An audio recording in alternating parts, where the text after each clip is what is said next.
So Elphaba's alive, Glinda's in charge, and that final shot really recreates that Broadway poster in a way that will make you sob. But here's what no one is talking about. The movie changes the ending in ways that completely flip what you think you know from the musical. And I'm not just talking about the new songs or the extended scenes, I'm talking about the emotional beats, the character motivations, and the Easter eggs that rewrite how we understand this entire story. Now, I've read Gregory Maguire's original Wicked novel 3 times, and I've watched the 1939 Wizard of Oz more times than I can count. I watched Wicked last year in cinemas and again on Peacock, and I just got out of Wicked for good. So let's break down exactly how this ending works, what changes, and whether we're getting a Wicked 3.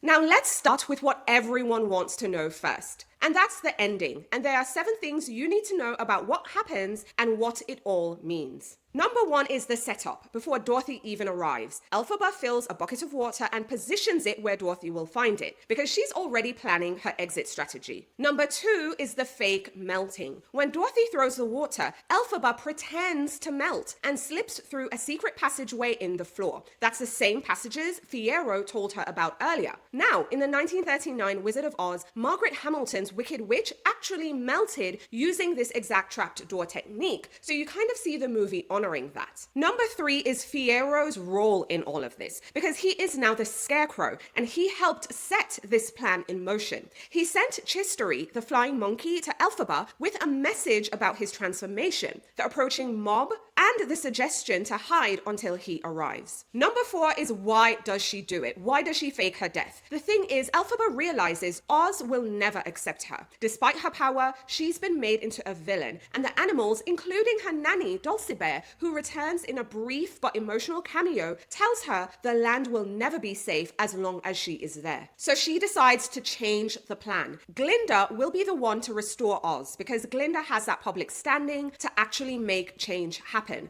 And with Glinda finally stepping outside of her bubble and really wanting to do good, we see that working with Elphaba's dreams. Number 5 is one of my favorites, and it's the I love you moment, because this is the emotional gut punch that you won't get with the musical and you don't get with the book. Because the last words Elphaba and Glinda say to each other before staging that death scene is I love you. It's not a goodbye, thank you, but I love you. And that's the moment that really elevates this movie above anything else. It's not rushed, it's not implied, it's actually spoken, and I felt it was done, so it really wrecks us in a really beautiful way. But of course, we have to talk about where do Elphaba and Fiyero go. Now, the movie ends with Elphaba and Fiyero together in the barren, windy, mysterious place called the Place Beyond Oz. We don't get a name, we don't get details, just 2 people who've chosen each other over everything else, gone off into the wilderness. Now, another thing we have to talk about, number 7, is the Grimmery. The Grimmery moment is something new. And this is something you don't get in the musical, because now the Grimmery opens for Glinda at the very end. We see the book flip open on its own after Elphaba leaves. Now, you might be thinking, does this mean Glinda finally has real magic powers? Or is it Elphaba's way of telling her friend she's still alive? The movie leaves it beautifully ambiguous.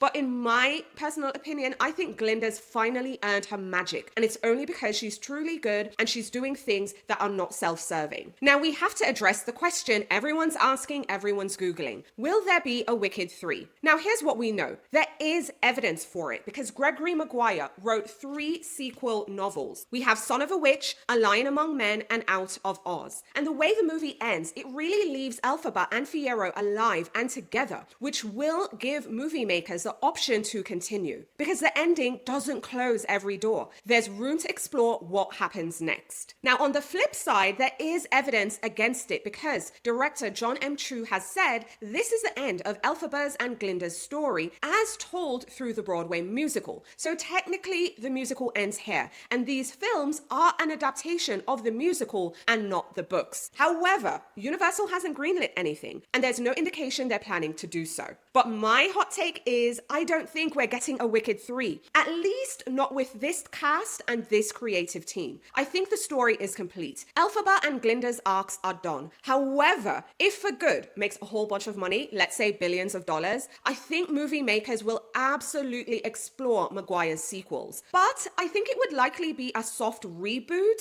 with new characters and maybe a time jump and a completely different tone. But let me know in the comments if you want a Wicked 3 or if you think the story should end here. I'm really curious about where you stand, especially if you've read all the books. Now let's talk about what changed from Broadway to screen, because while the movie is faithful, it does make strategic choices that completely reshape the emotional experience. And there are 5 major things I want us to discuss. Now, the first thing is that we get 2 brand new songs. The movie adds 2 original songs that are not a part of the stage show. One of them is No Place Like Home. We see this as Elphaba's solo when she encounters the animals that are fleeing Oz through the tunnel under the yellow brick road. Now, I really think this song serves a purpose because it shows Elphaba's internal struggle with whether Oz is worth fighting for. Plus, it's a direct reference to Dorothy's iconic line as well. We also have a new song entitled The Girl in the Bubble, and this is Glinda's transformation moment that really interrupts the march of the witch hunters. This is where she finally steps outside of her bubble and commits to truly being good. It's the turning point for her character, but honestly, I thought it was so necessary for the story too. The second major change is Nessa Rose's motivations, because in the musical, Nessa Rose wants to walk. That's her whole thing. Being able to walk will fix her life. However, in the movie, she wants to feel loved. She's really focused on being loved by Bock again because she's really thinking about that night at the Oz Dust when she felt like she was floating on air dancing with him. That's why Elphaba's spell makes her shoes float instead of letting her walk. I think it's a more emotionally complex narrative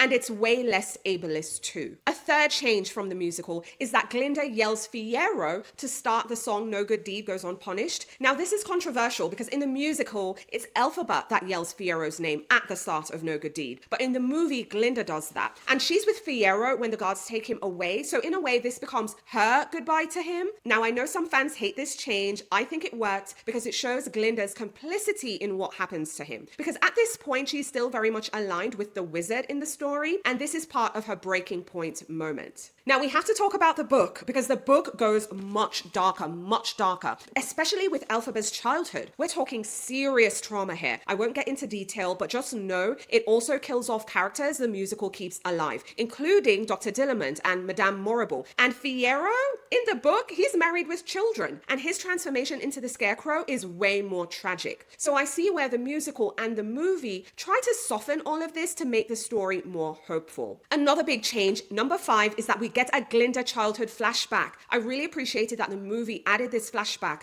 to Glinda's childhood birthday party. She receives a magic wand as a gift, but she can't actually do magic, and we see her taking credit for a rainbow that coincidentally appears outside. So this really proves that Glinda has always been performative and she's really desperate for magical powers. So it's not just something that was, her thing at Shiz University. This has been her entire identity since childhood. Now we have to get into the Easter eggs because I think this is where the movie gets genius. There's so many Easter eggs everywhere and most people might miss the best ones. So I have 12 big Easter eggs I want you to keep an eye out for. The first one is Or Wizard Lies. You know that message in the sky when Elphaba crashes the yellow brick road ceremony? She writes Or Wizard Lies in the sky in the clouds. This is major foreshadowing to the Wicked Witch's sky message in the 1939 film because she was writing Surrender Dorothy. I felt it was giving the same energy, the same method, but of course a different message. Number 2 is Nessa Rose's striped socks. So when Elphaba visits Nessa Rose in Munchkinland, Nessa Rose is wearing her silver slippers and a pair of striped socks. Now, this is a direct visual match to the Wicked Witch of the East death scene in the 1939 film. All you see under Dorothy's house are the slippers and those striped socks. So I kind of love that Easter egg harkening back. Number 3 is the silver slippers glowing red. I think that is brilliant filmmaking. Seeing Nessa's slippers are silver,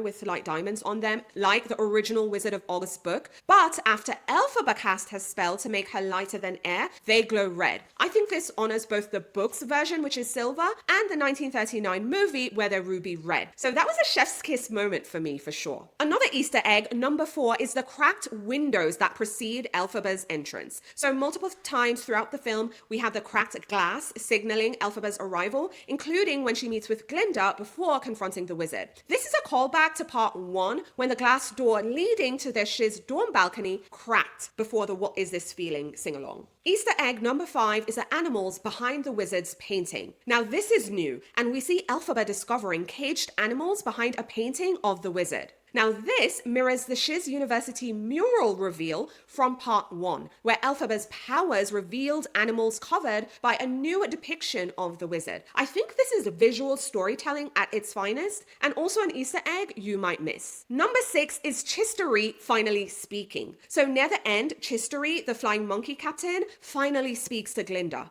He's voiced by D. Bradley Baker, the legend behind Perry the Platypus, and Appa and Momo from Avatar, and every single clone trooper in Star Wars as well. So if you know, you know. Number 7 is Glinda's line to Morrible, because when Glinda locks up Madame Morrible, she says, "I hope you prove me wrong. I doubt you will." Now this echoes Morrible's exact words to Glinda at the Ozdos in part 1, when she doubted Glinda could actually do magic. It's a beautiful full circle moment that shows Glinda's growth. Number 8 is the final shot recreating the Broadway poster. Now this is new, but we see the movie's literal final frame being a flashback to the Meadow Day at Shiz University. And we see Glinda sitting next to Elphaba, leaning over and whispering in her ear. This perfectly recreates the iconic Broadway poster for Wicked. It's the most beautiful way, I think, to end their story, while also honoring the stage show, while giving us one last moment of their friendship before everything changed. Number 9 is Elphaba's cackle and Fly Monkeys Fly. Seeing Cynthia Erivo channel Margaret Hamilton twice in this movie was amazing. So first, she did it when she frees the wizard's winged monkeys. Her energy really matches Hamilton's in the 1939 film when she similarly commands them to fly. But we also have a second incident during the Munchkinland confrontation with Glinda. She gives the perfect Hamilton-worthy cackle. It's both chilling and also perfect at the same time. Number 10 is the shadow duel on the yellow brick road. Now during Glinda and Elphaba's wand versus broomstick fight in Munchkinland, which really mirrors their fencing, if you remember, during the What Is This Feeling in part 1, there's a shot of their shadows on the yellow brick road. The silhouettes kind of give you the iconic profiles of the Wicked Witch of the West and Glinda the Good from the 1939 film. That was cinematography perfection. Number 11 is Dorothy's silhouette only. So just like the Broadway show, Dorothy Gale's face is never shown in the movie. Her melting of the Wicked Witch is depicted through silhouettes from Glinda's perspective, hiding in the closet. Now I think this honors the stage show's approach while also adding Glinda as a witness, which really changes everything emotionally. And number 12, Alice Fern as Glinda's mother. So in the Glinda childhood flashback, her mother is played by Alice Fern, who, by the way, played in the West End production of Wicked from 2017 to 2019. I thought that was another beautiful nod to the stage show's legacy. So after all these differences, the Easter eggs and the changes, what is Wicked for Good actually about? Now, I think there are 3 major themes in this film. And the first one is who decides what is good and evil? Because if part 1 asked us, are villains born or are villains made? Part 2 asks, who gets to decide who is good and who's evil? Because Elphaba has more power than anyone in Oz, but she's labeled as wicked because she threatens the status quo. Now, Glinda is beloved despite being complicit in oppression because she's beautiful and charming and she's seen as non-threatening. So the movie really forces you to sit with this. Goodness isn't just about power or popularity, it's about sacrifice and choosing others over yourself. Another major theme is finding your home. So the No Place Like Home isn't just a Dorothy reference,